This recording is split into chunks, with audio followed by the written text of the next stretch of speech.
All right. Let's just fix this camera a little bit. All right. Welcome. Let's do a quick sound check here.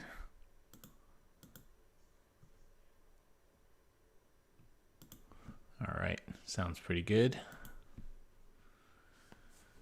Okay, welcome everybody to Canhammer TV. This is a emergency episode of Tactica episode 46, right on the money, bringing you analysis of the bomb that was dropped by GW today. And not a bomb in that some rules were FAQ'd or errated, because they seem to be doing that pretty frequently, more frequently than the sort of 2-a-year thing that they used to do. And to be honest, I don't think they've confirmed that they're doing the 2-a-year thing anymore in 9th, but anyway. But also massive points adjustment. So they basically gave us a new edition of this Munitorum book. Call me Mac. I'm on Twitch right now. If you want to join us, yes. So not too long ago, we all bought this book, and now we can throw this in the garbage because there's 52-page FAQ document you can print that replaces this, which is annoying, but there you go. So we got a massive points update with many changes. I mean, not many, but a lot of points changes and rebalancing. And so kudos on GW for doing that and for not telling anybody. I don't think anybody knew that this was coming today. It's a Thursday and it just dropped. And so that's cool. So there are some things for us to talk about tonight. And given the thousands of messages today on the Custodes Collective, there's been a lot of discussion. If you want to join our collective on the Discord, it's right there. Do join.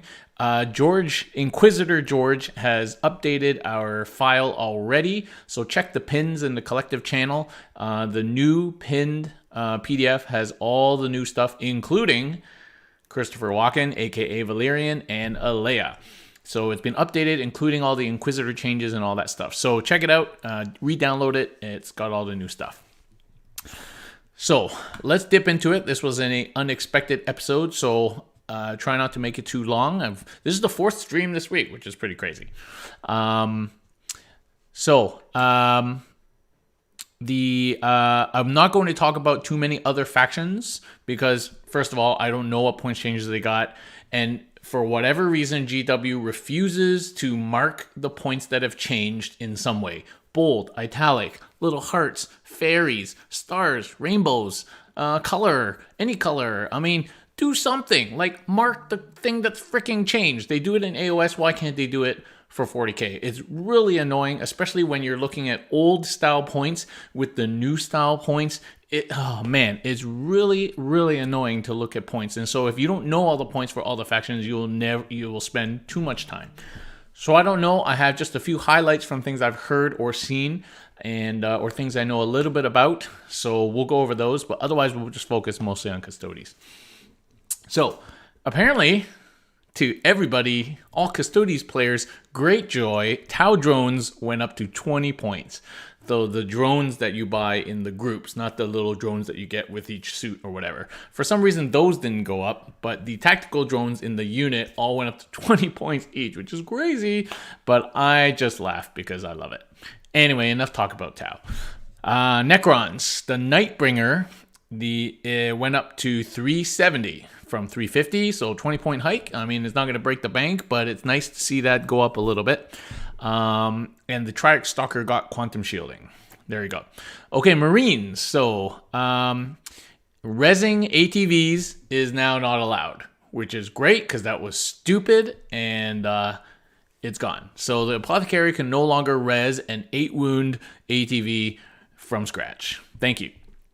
Eradicators went up 5 points. Outriders went up 5 points, and Inceptors went up 5 points, which is fine. Those points changes do not break the bank, but at least they realize that those things are quite strong. That's all we're going to talk about in terms of other factions' point changes. I heard other things like, I think guard infantry squads went up like 5 points or something. That doesn't really, like, their list is so granular, so, it doesn't really do anything. And a lot of points drops for Drukari with their book coming up, so probably this is going to be their points in their book. And no points changes for Death Guard, apparently. But, these are most of the things that I've heard. Okay. Let's talk about some changes. Okay. There have been some FAQs. So let's go through the FAQs before we talk about the mission changes, which is big. Okay, so FAQs. So these are just some of the FAQs that I pulled out. So they clarified that a stratagem that makes you ineligible to fight basically means you can't interrupt, because to interrupt you need to be there's a clause about eligibility, and people, because there's different wordings and different stratagems and rules and clashing and things like that, so they tried to clarify that. Second, repositioning a unit, so like the jump or anything like that, and that unit was doing an action, they will fail. Okay, fine. They clarified that rules that don't allow you to come somewhere, like the Marine Scrambler thing, overrule things that allow you to come, like Homer.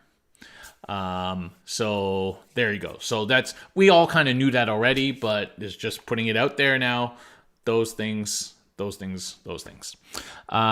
so they clarified the order of operations in terms of using AP modifiers against defensive modifiers. So, for example, AAA stratagem turns AP1 and AP2 to AP0. They clarified, some people were arguing that you do that and then you add on the -1 AP from like doctrines, so that those things would still be -1 AP. They clarified that those modifiers to AP modify, and then the defensive stratagem changes it all at AP0. So that's cool. That's a nice clarification that maybe we needed. I know I always assumed it worked that way. I played Front Straw. We just assumed it worked that way.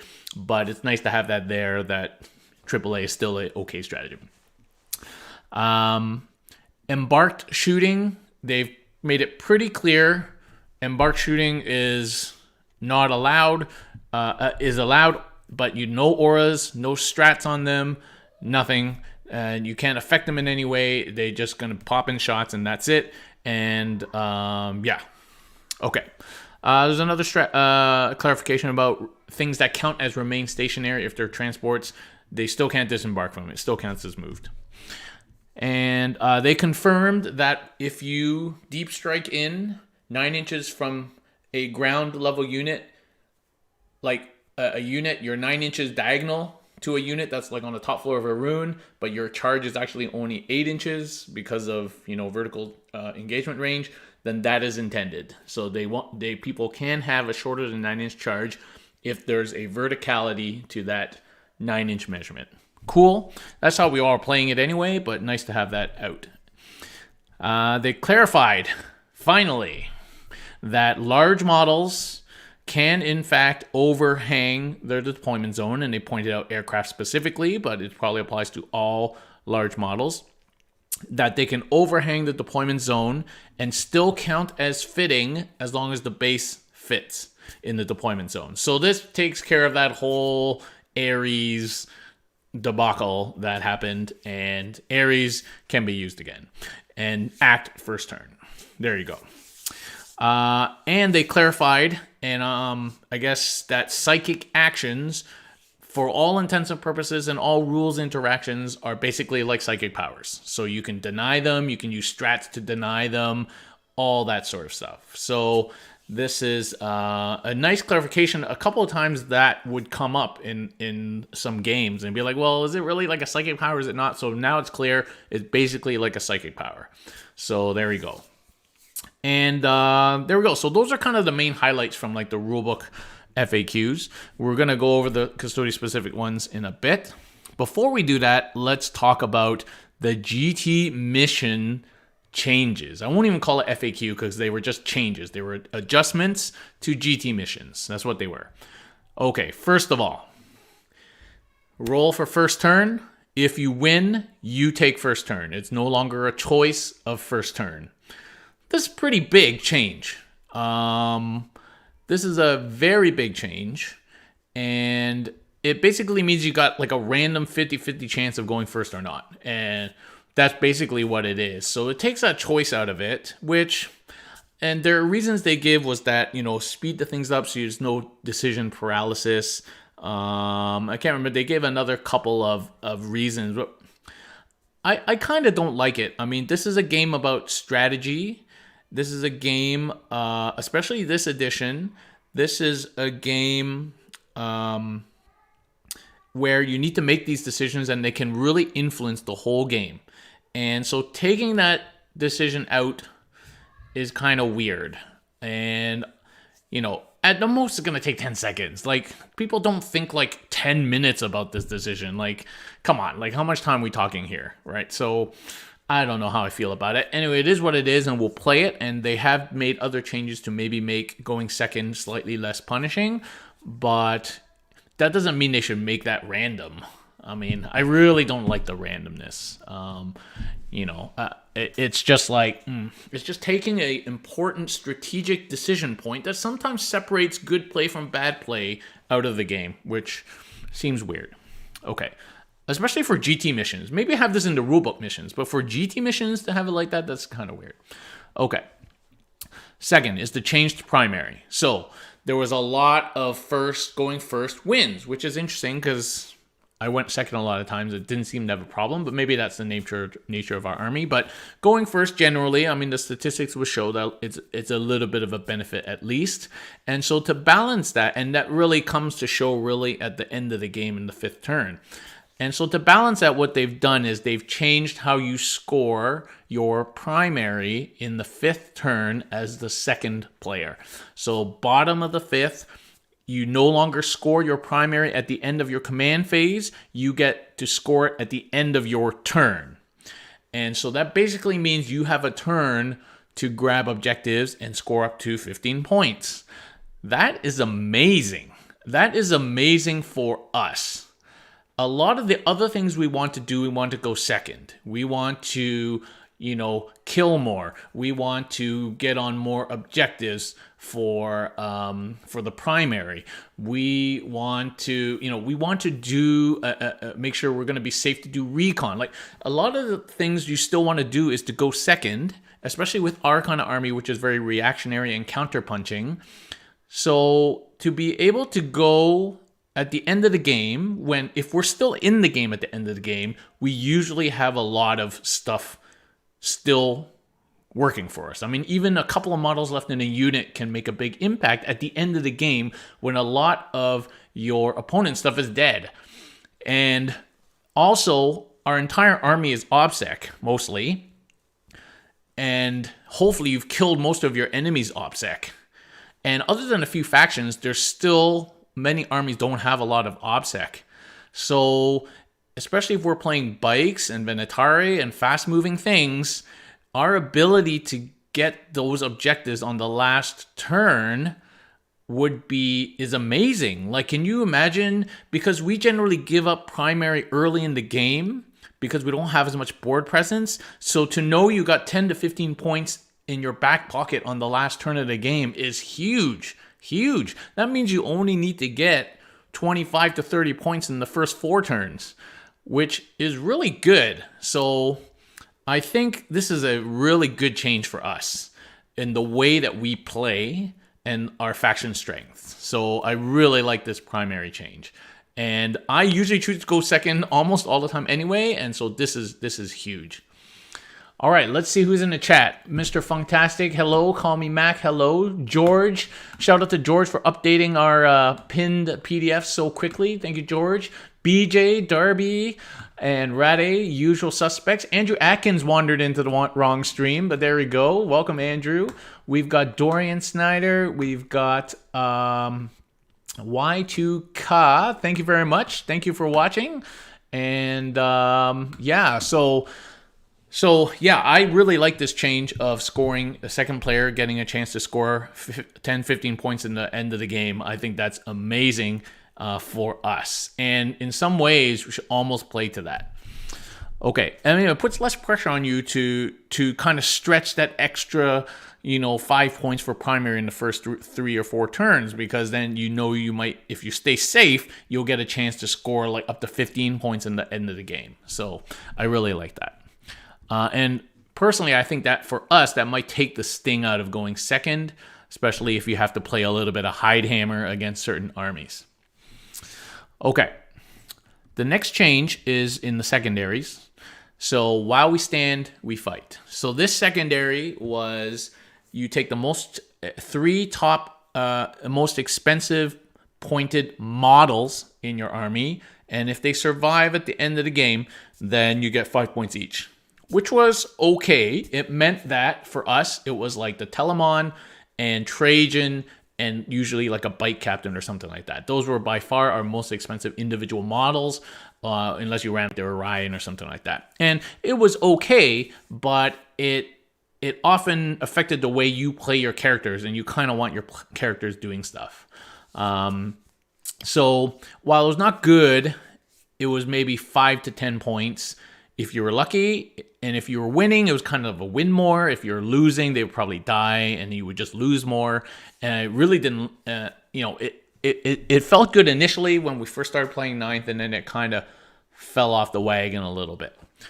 So While We Stand, While We Fight has now been changed to top 3 most expensive units, which completely changes what those top 3 are for us. It's no longer Trajan. It's no longer Shield Captain on bike, and it may still be the Telemon or maybe not. Probably not, unless you're running smaller units. If you're running the traditional list with hammers, your hammers are going to be those units. So I feel like this changes a good and bad. It's good in that in games you are winning, so in my experience, when you're winning, you rarely lose a lot of stuff. In a game that I win, I may lose 1 unit, maybe. In many games I've played, I haven't lost any units, in which case that's auto 15 points. And if you lose your 3 Sags or your 3 shield dudes, that's okay. You can, if you're down to 1 last Terminator, you can hide that 1 guy and don't suicide him like you would normally do, and now you get that 5 points. And you could split your Alaris, of course, and make it much harder to get that 5 points by hiding 1 guy and let the other 4 guys go do what they do. Or if you want to play 20 Alaris, like people have been talking about. So, I mean, I think it's good and bad. I think, though, just like before, if you want to play While We Stand, We Fight, it's something that you plan to take. It's not something that you just randomly take because you thought about it, because you have to change the way you play in order to score it best. Okay, because you need to get at least 10 from that, otherwise it was useless. So you either change the way you play mid-game because you took it because you had nothing else to take, or you plan to take it in the list building stage. And then if you do plan to take it, now you just have to plan what those 3 things are, because it's not the same as it was before. So I think it's good and bad depending on what you take and if you've planned for it or not. So that's about it. If you have planned to do it and you have big units that are really hard to kill and you know to hide them when they're about to die, then I think you'll get 10 to 15 points from it, and it's a very good secondary. If you have nothing else to take and you think I'll just take While We Stand, then you may be disappointed. So there you go. So I think that's where the While We Stand thing is. It's good and bad. It kind of you have to play for it. Okay. Chat's going a bit off the hook, which is cool. People are arguing about 40K. I don't know. The Custodes channel, custom trait, threatened unit. Okay. Can't follow this conversation. It's going too fast. All right. Andrew's talking about Necromunda for some reason. Okay. So the next change was to secondaries. And this is on Bring It Down. So the Bring It Down secondary before was 2 points for vehicles or monsters, 10 points and under, and 3 points for over 11 or more wounds. And that was quite punishing to some armies who play a lot of transports, like Neiman Rus spam, or some, lots of vehicles or Tyranids with lots of monsters. And it was going to auto-take against those. And the secondary stats will show that it was a pretty good secondary when it was chosen against the right opponents. That has been nerfed in terms of how good it is. You only score 1 point now for 10 or less wounds, 2 points for 11 to 19 wounds, and you only get the 3 points if it's 20 plus wounds. So for those armies, definitely it's better for them now. And I guess against Custodes, it would be tough to score a lot even if you were playing full mech before. Let's say you were playing like 2 Caladius, 2 Palace, a couple of Dreads. You might eventually, if they table you, give up good points for Bring It Down, but it still wasn't a great pick. But now you would never pick this against us, even if we're playing like a full mech list. So there you go. I guess if you're playing like 2 Ares or 3 Ares, maybe even then you're only getting 9 points for killing 3 Ares, which is not great. So I don't think this will ever be picked against us, and if somebody picks this against you, then great. Especially a list with a couple of Dreadnoughts, definitely nobody going to take this now. So there you go. So that's a pretty big nerf to that secondary and helps those armies, obviously, where it was bad. And I think that's what they're trying to do with that change, is to help those armies where it was really punishing. And so there we go. And so in similar vein, the change to Abhor the Witch was really to decrease the penalty to playing a Psyker heavy army. Basically, the combination of Abhor the Witch and Headhunter, whatever it's called now, I can't remember, the one where you kill characters, basically meant like an auto 20 to 30 points for the opponent by the end of the game. And it was very punishing. And so they have toned down Abhor the Witch now to give less points. So killing a Psyker character used to be 5 points, which is crazy. Now it's only 3, which is still good, but not as crazy. And killing a Psyker unit, which was 3 points, is now only 2 points. So I think against those armies that you were taking this, you would still probably take it, because you're still getting 3 to 6 to 9 points from characters, and like another, 2 to 6, maybe even 8 points for units. So it's still good against those matchups. And you can still combo that with the character killing one. Because then you're just getting 2 less points each time. It's still good. So it's definitely better than it was, no doubt. But it's still good against those matchups. Okay. All right, so those were the major changes in the GT book. So overall, the other 2 changes don't affect us. Where we stand is a good and bad, depending on what you were playing. And the primary change, I think, is really good for us. Okay, let's go on to some Custodes changes. Okay, so Vengeance of the Machine Spirit stratagem only affects Land Raider now. Okay, sure. I guess that's kind of sucks if you were like using it all the time on like your big flyers, but okay, it's a small change. So they clarified that Unstoppable Destroyer, you cannot consolidate if you are based. So this was a matter of debate. We've been playing it as this anyway since the debate really happened, and so now they've clarified that that is the case. So it's fine. I think Unstoppable Destroyer is still really, really good. And definitely, unless you are getting charged, you can control whether you're based or not. So on the charge, when you charge, you can definitely make sure you don't base something, and then you can leave, no problem. But you just have to be a little bit careful now about getting based if you want it to leave in the first place. Okay. Valerian and Alea finally got FAQ'd to have the Custodes keyword on the datasheet, and they are still 200 points for both of them. So, yes, you can now use them, but I don't think you still would. I mean, they're still shit, 200 points, and I guess Valerian would get his 2-up, 4-up. Alea doesn't have an invuln, and she doesn't have Aegis of the Emperor, so she doesn't have an invuln. She has 3-up armor, and his once a game reroll useless, and yeah.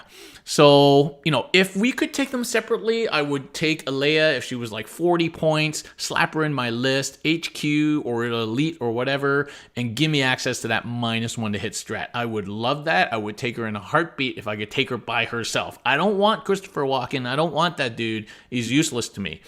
But you have to take them together. 200 points. That's just too much. Now, Devil's Advocate, let's say in a Twilight universe, why don't we do this? Let's take them, 200 points. It's like a quarter more, 25 points more than a Shield Captain on Bite. They fill your second HQ slot, okay?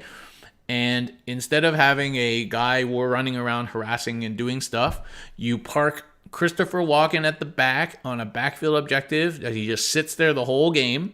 And unless they have out of line of sight shooting or make real efforts to target him in a rune or something, he's just going to sit there the whole game. And then you send Alea to the front lines where you want her to be, so she can hand out -1 to hit strats. So you could do that. Maybe I'll try it at some point, but probably not.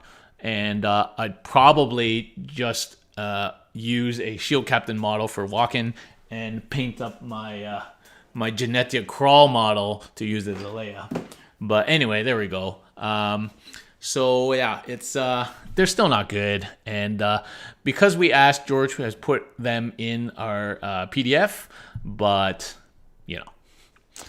welcome Jason C. Call me Mac. DF Fidel Castro. Welcome, guys. Okay. So obviously we already talked about it, but they clarified that our stratagem, Oromite, and Adamantium will now definitely turn Marines to AP0. And so that's great. The first turn roll change, maybe I'll just point out that Castellan's Mark is looking even a little bit better now with the ability to redeploy when you don't know if you're going first or second and you don't have the choice. The ability to redeploy gets a little bit more powerful and useful. Whereas before it was almost like you're just trying to use it to play mind tricks, really, and to trick your opponent. Because at the end of the day, it's a choice to go first or second. But now there's no choice to go first or second, and people have to generally probably deploy a little bit more cagey. The ability to redeploy can become a real thing. So definitely in some post-FAQ lists that I've been throwing around, I'm looking again at the Castellan's Mark as a really nice relic. Okay, let's talk about points. So, as I said, very surprisingly, we got points updates. Not a lot of updates, but some updates. Guardians. Guardians continue to go down. Guardians with Spears went from 49 to 45 points, and Guardians with Sword and Shields went from 56 down to 52 points, which is great. And 52 points is now less than a Sagittarium with a Misericordia. So that really... so I'm messing around with my list. I got 3 units of 3 Sags, all with Misericordia, and I'm like, maybe I want a Shield Guardian, 2 units of Sags and 1 Shield unit just to really sit and hold something. But then I'm like, it's more points, and I'm already at 2,000, and it kind of messes up my whole list, right? But now we're like, now you can literally just swap them in and out, and whatever you want. So Sags and Shield Guardians really mix better now, and now you can really choose how many shooty units you want, how many just sit units you want. So I think this points drop in the troops, in the Guardians, really helps us to make our lists a little bit better. Obviously, it's nice that they're cheaper, great. But it's really that comparison to Sags gets where they're almost exactly the same points now. We can literally just substitute one in, one out, which is great. So I really like that change. Alaris Terminators have gone up 5 points to 75. They were 70 they went up 5 points, and the weapons didn't change. So they are now body-wise the same points as Aquilon. So Axe Alaris Terminators are the same points as Fist and Bolter Aquilons. I'm the Aquilon convert. Like, I've been using Aquilons for a long time, and to Aquilon's coming down and Alaris were going down too, but that gap was slowly shrinking. But now that the Alaris have gone up, there is no gap now. So now it's really like, okay, one or the other. And I don't know, it's really hard to pick Alaris unless you're already playing Alaris. And if you're playing Aquilon, there's really no reason to go back to Alaris. So, I think that if you were already an Aquilon supporter, there's no reason for you to go to Alaris. And if you were a Alaris player, now you think a little bit about what you're really getting from them versus the Aquilon.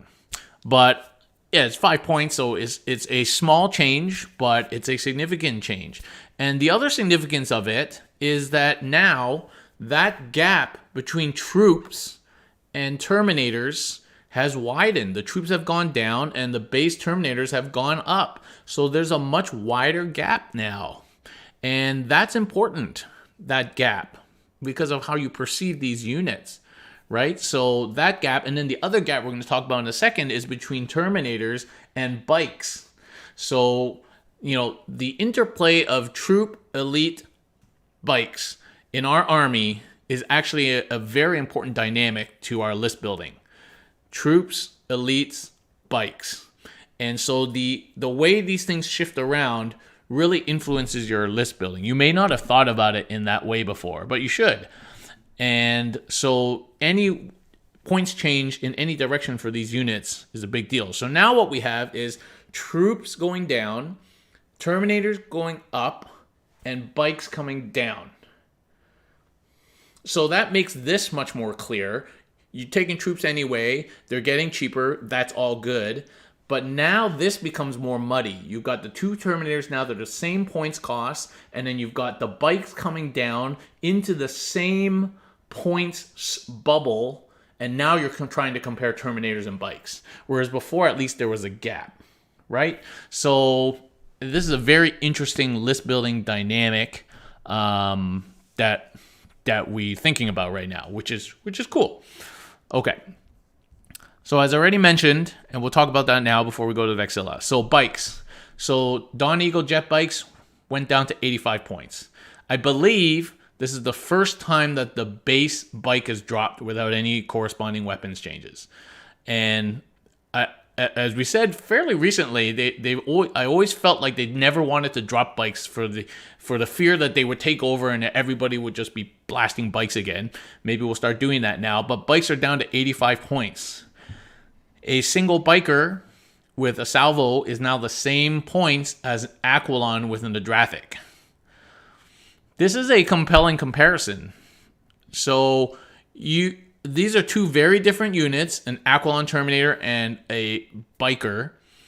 But because they're exactly the same points, you have to look at that comparison.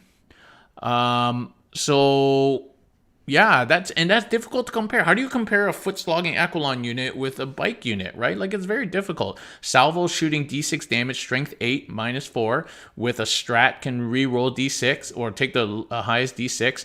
But then the Aquilon with the Adrathic shooting twice the number of shots, only strength 5, but flat 3 damage. I mean, it's not super comparable, but it is kind of, because they're the same points, so you kind of have to compare. But like I said, that gap now between bikes and Terminators is almost gone. And that's very interesting. And some people were having great time with bikes already, salvo bikes usually, and the Agamatis had come down, so that basically the Agamatis is kind of like bikers just with different weapons, although different models too. But now you really got to think what you want from that slot. Do you want Terminators? Do you want bikes? Now, Terminators still have some better defensive stratagems, but bikes are T6, and with Shadow Keepers, that's a big deal. And bikes reroll wounds on the charge, and they have the speed. And now together with the Where We Stand change, they will be one of your Where We Stands for sure. And with the primary change at the end of the game, you got a bike or two left. They're getting you OBSEC, they're getting you 10 to 15 points. So, that's a big deal that these bikes have come down. And people were having success with them already, 1 or 2 units, and I think we'll continue to see that. So yeah, I think that's the biggest change that we saw today was bikers coming down 10 points a model. That's a big deal.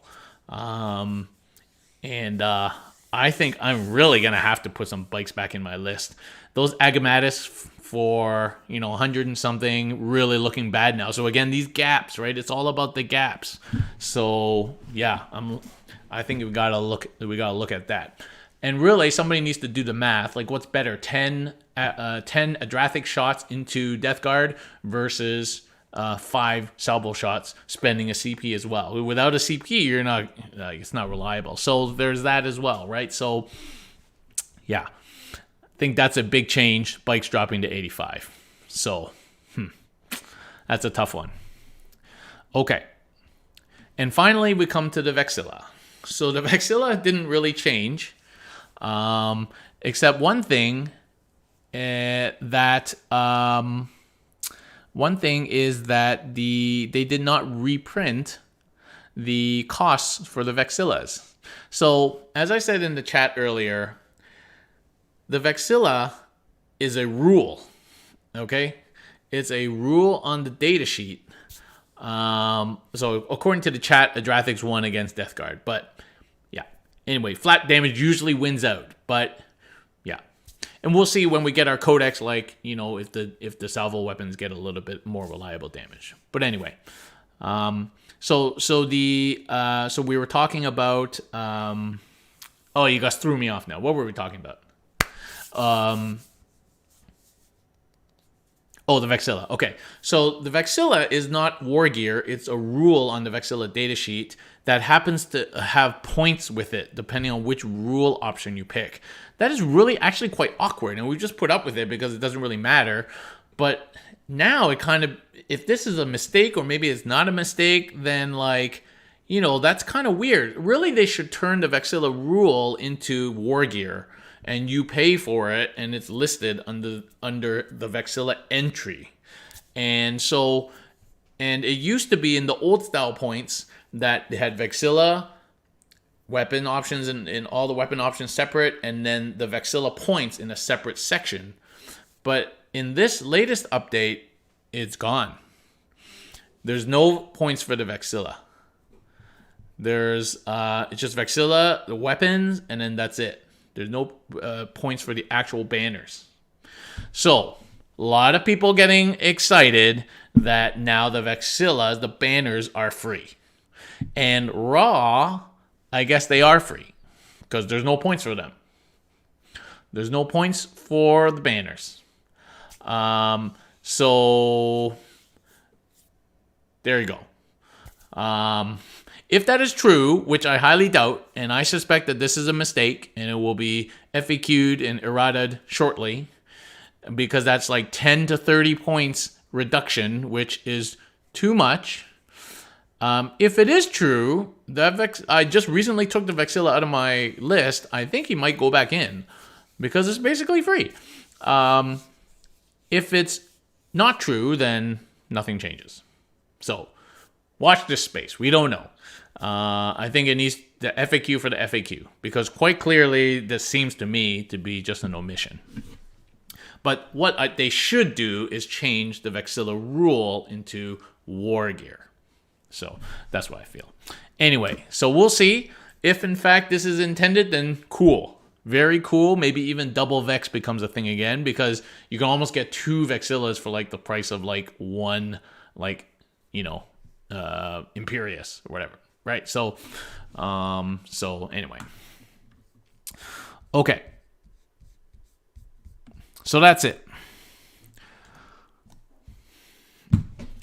Questions in the chat, type them in. I'm going to go to the Discord. There's been a lot of questions, so we will try and answer them all if we can. A lot of questions. Okay, we'll go back up to the top. Okay.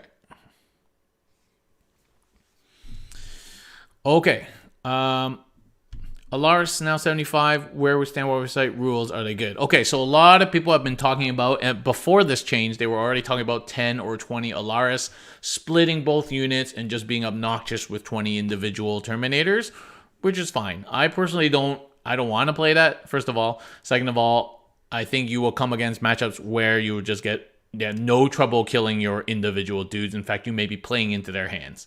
And you lose all your stratagem efficiency. You cannot protect your characters anymore. And so there's downsides to that. Now, so the new upside is if you run 2 units of 10 Alars, they are 2 of your Where We Stand units, and they FAQ that you have to kill every model of the split model. So you could just hide 1 model in a rune somewhere and the other 9 guys go.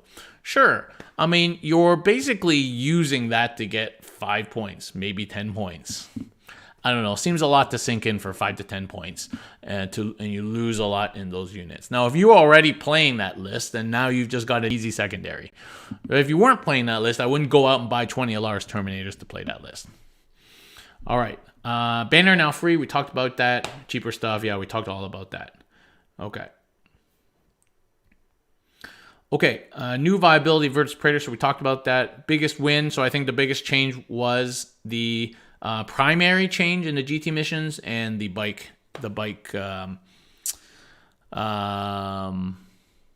going down. Okay. With Wardens keeping their cost, do you think something major will be changed for them in the Codex? I don't know. I don't think you can read anything into the fact that Wardens didn't change points. Maybe they just forgot about them because they seem to have forgotten about them all this time. So I don't think you can read anything into that. Are Valyrian and Alea viable? Nope. We already talked about that. Wardens didn't change. Will they get something in the Codex? Same answer. No change to Wardens. Everyone's wondering about Wardens. Do you think our Codex is up shortly with no change to Wardens? Again, there's so many things that didn't change in the game. That doesn't mean their Codex is coming next. I think the Codex coming, obviously we know Drukhari is coming next. I think Dark Angel's coming next because they released points for a model that they don't even have, which means that model is probably going to be released. So yeah.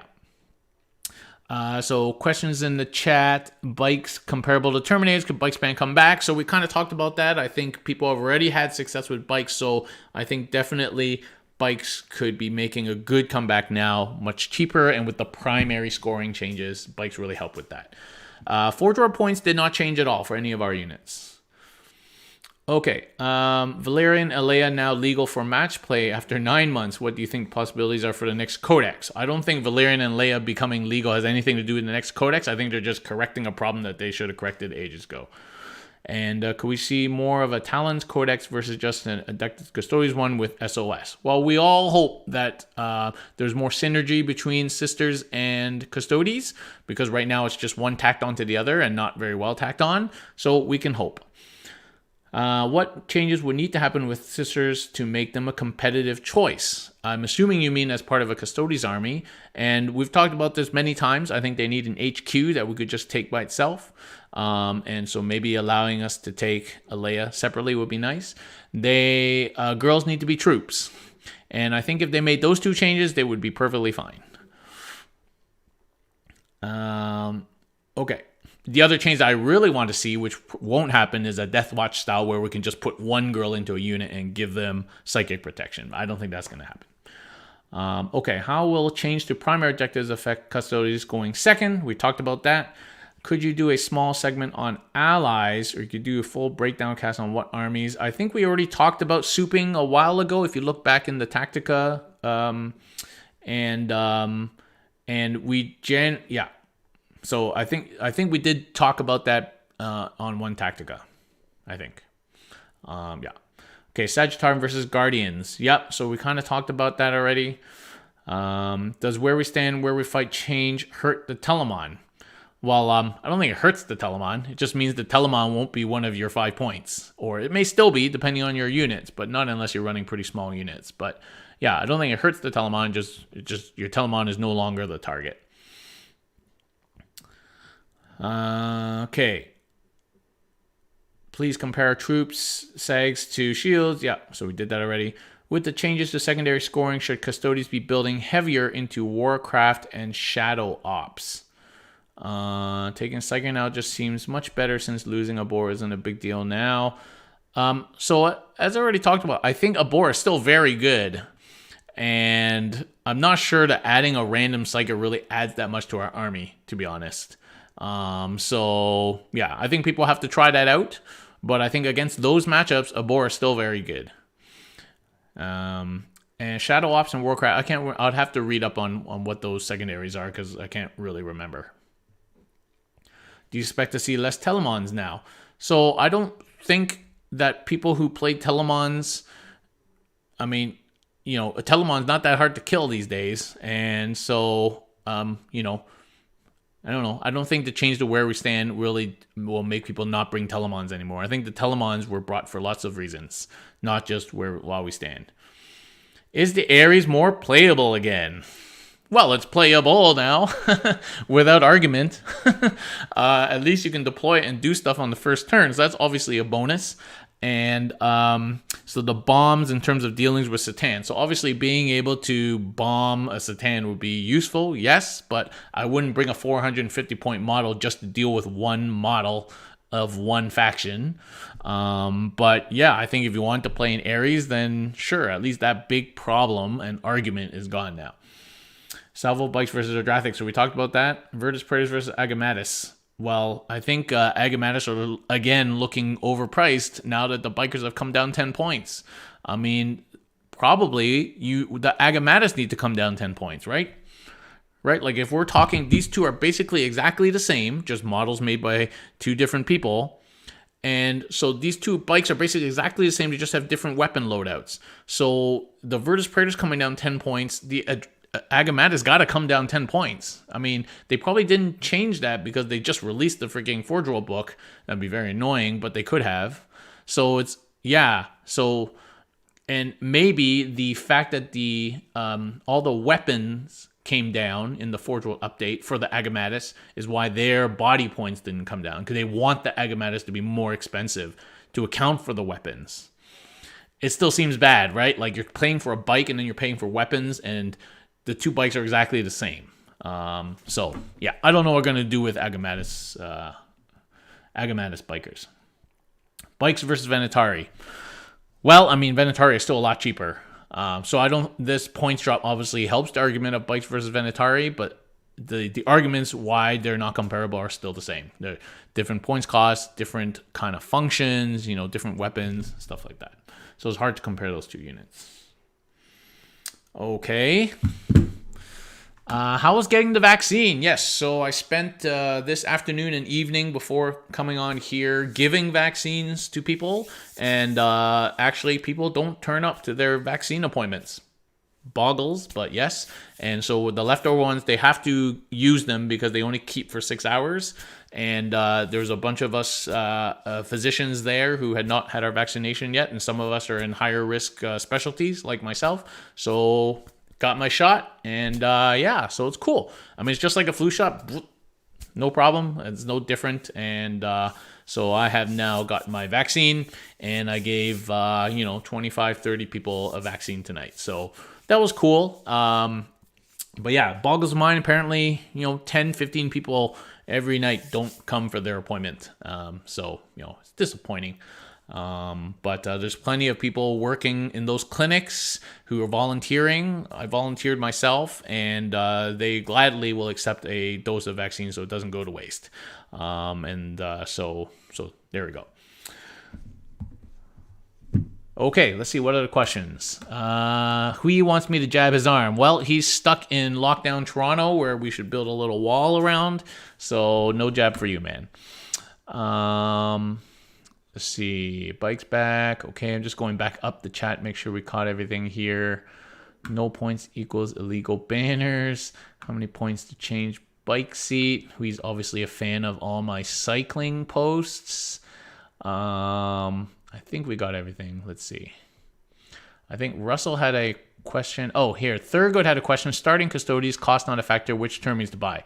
So Thurgood, the last episode that I just did on Tuesday, episode 45, was on starting a Custodes army right now. Go watch that. That question is answered. Russell had a question way up here in the chat. Let's see if I can find it. Chat's been pretty. Last show there was like no chats. I thought it wasn't working, and this chat has been off the hook. Do you believe the banners are free? Okay, so we answered that. I think it's a mistake. So I wouldn't wouldn't go too crazy on the Vexilla change. Okay, so we got all the Discord and all the chat. So thanks very much, guys, for watching this impromptu stream. As I said, we will be back next week for more content. So thanks very much for watching, guys, and for supporting. Join the Discord. It's right there. We got all the updated rules and points. And thanks for watching, guys. We'll see you next week.